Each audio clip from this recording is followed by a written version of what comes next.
안녕하세요. 특파원 K입니다. 영국의 방산 전문 업체인 제인스 디펜스가 최근 발표한 보고서에 따르면 동아시아 지역의 국방비가 계속 늘고 있는 가운데 유독 독보적으로 방위비를 많이 높이고 있는 나라로 한국을 꼽았습니다. 이 수치는 일본과 러시아마저 가뿐히 뛰어넘는 수치로 전문가들은 이러다간 머지않아 한국이 전 세계 군사력을 주도하는 핵심 국가 중 하나가 될 것이라고 내다봤습니다. 관련 소식 자세히 살펴보겠습니다. 영국의 방산 전문가들이 모여있는 제인스 디펜스가 동아시아 국가들의 군사력을 분석한 보고서를 최근 발표했습니다. 보고서는 코로나로 인해 전 세계 정부들이 공통적으로 필요 외의 재정적인 지출을 꺼리고 있지만 동아시아 지역만큼은 팬데믹 이후에도 국방비가 전혀 줄어들지 않는다는 점을 지적하며 보고서를 시작하고 있습니다. 그 중에서도 특히 한국은 이런 동아시아 지역 사이에서 단연 돋보일 수준으로 방위비 지출을 높이고 있다며 방산 수출 시장에서 한국이 차지하는 비율이 어마어마하다고 봤습니다. 위의 그래프는 중국을 제외하고 2020년 방산 수출 시장 통계를 나타낸 것입니다. 한국은 인도와 비슷한 크기로 다른 아시아 태평양 국가들에 비해 돋보이는 국방비 투자 규모를 보이고 있습니다. 그러면서 보고서는 동남아시아의 경우 발달이 아직 빈약한 개발도상국들로 방위비에 큰 돈을 지출할 만큼의 여력이 되지 않는 국가들로 구성된 탓에 육해공군의 군사력이 전체적으로 저조한 편이라고 평가한 반면 한중일로 구성된 동북아시아의 경우 고도로 발달한 기술을 바탕으로 어마어마한 국방비까지 지출하는 국가들로 구성되어 있어 전체적으로 군사력 수준이 매우 높다고 평가했습니다. 한중일은 군사력과 동시에 방산산업이 전 세계에서도 돋보이는 수준으로 발전되어 있다고 지적했는데 특히 한국의 방산시장 잠재력은 중국을 제외하면 아시아 전체 1위를 차지한다고 봤습니다. 중국은 공산주의 국가이기 때문에 빈부격차가 심해 굶어 죽는 사람들이 있을지라도 그들을 지원하는 복지정책에 돈을 쓰기보다 미국과의 패권 경쟁에서 이기고자 무분별하게 방위비를 올리고 있는 탓이라곤 하지만 한국의 경우 인도, 호주와 일본 모두를 제치고 방산시장에서의 잠재력으로 1위를 차지한 것은 주목할 만한 결과라고 볼 수 있습니다. 세계적인 방산 전문 업체인 제인스 디펜스가 한국의 군사적 잠재력을 이렇게 높이 평가한 데에는 이유가 있습니다. 실제로 한국은 계속해서 강력한 무기체계를 구축하기 위해 아낌없이 기술력에 지원을 하고 있는데요. 얼마 전 국방연구소가 전술지대지 유도미사일의 발사 결과 사진을 공개했는데 해당 사진 속 미사일은 정확히 원형 표적 한가운데에 꽂혀 있습니다. 100km 떨어진 표적물임에도 한가운데를 정확히 관통하고 있는 모습에서 한국의 미사일 운용 수준이 드러난 것입니다.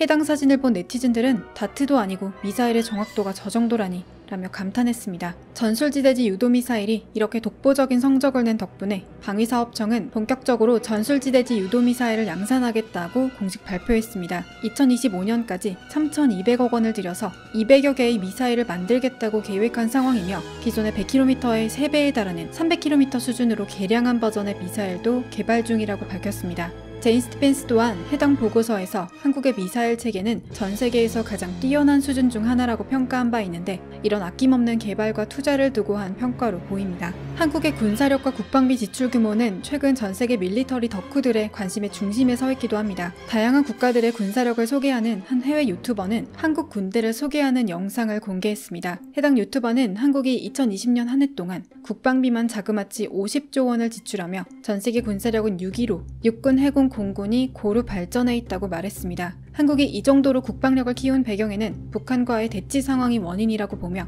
북한과는 달리 고도로 발달해 있는 기술력, 엄청난 경제력, 그리고 활발한 민주주의 제도 덕분에 군사력이 지금의 수준에 와 있다고 봤습니다. 또한 한국은 징집제도를 실시하고 있기 때문에 만 20세가 된 한국 남성은 의무적으로 군에 입대해야 한다고 소개하며 동맹국이자 한국에 주둔하고 있는 미군들과의 연합작전을 기반으로 하기 때문에 한국 군대는 직업군이 아닌 징집군일지라도 매우 수준 높은 사격 실력과 전술 능력을 키우고 유지한다고 한국의 징집제도를 해석했습니다. 해당 영상을 본 해외 네티즌들은 독일인인데 영상을 보고 한국 군대를 존경하게 됐어. 미국인인데 역시 한국과 미국은 친구야. 한국에는 현역군인 말고도 숙련된 예비군이 270만 명이나 있대. 대단한 나라야. 여기 북한을 적국으로 설정하고 키운 군대치고는 너무 규모가 큰 거 아니냐고 딴지거는 멍청이들이 있는데 지도를 보라고. 한국은 북한뿐만 아니라 중국, 러시아, 일본에 둘러싸인 나라야. 강력한 군대는 한국에게 선택이 아닌 필수로 보여.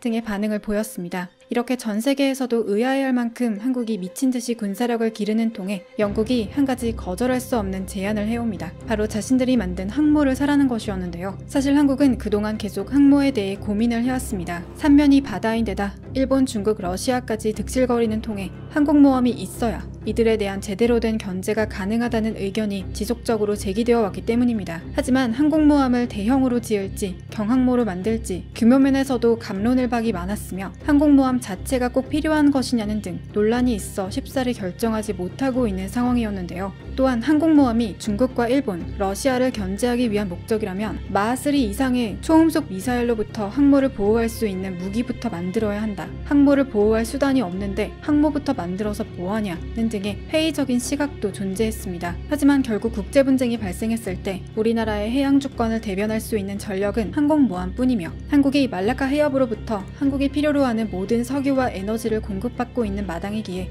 한국이 수입해오는 자원을 지키기 위해서라도 항모는 필수적이라는 의견이 대다수였습니다. 이러한 이유로 결국 항모에 대한 반대 의견을 제치고 국방부는 4만 톤급 항모 한 척을 지어 2033년에 실전 배치를 하기로 결정하게 됩니다. 그런데 이때 짠하고 영국이 나타난 겁니다. 영국은 항공모함을 건조하고 운용한 경험이 있다고 어필하며 자신들의 항모를 빌려주겠다고 제안합니다. 영국의 항모는 화력 170소티로 한국이 지으려는 경항모가 가진 화력이 30소티라는 점을 감안하면 화력 자체가 다른 중대형 항모입니다. 한국 입장에선 처음부터 경항모를 설계하고 개발할 돈으로 그냥 영국이 만들어 놓은 중대형급 항모를 사기만 하면 되는 상황이긴 합니다. 일본 네티즌들도 갑론을박이 이어졌는데요. 이제부턴 내고 싸움이다. 가격만 잘 흥정된다면야 괜찮은 거래일 테지만 터무니없는 가격의 항모를 산다면 그냥 우리가 만드는 게 낫다. 영국이 주겠다는 항모는 7만 톤급인데 저건 너무 크다. 그 이상은 미국밖에 없다. 강력한 군사력과 자주국방을 원하는 현재의 우리에게 7만 톤급 항모라.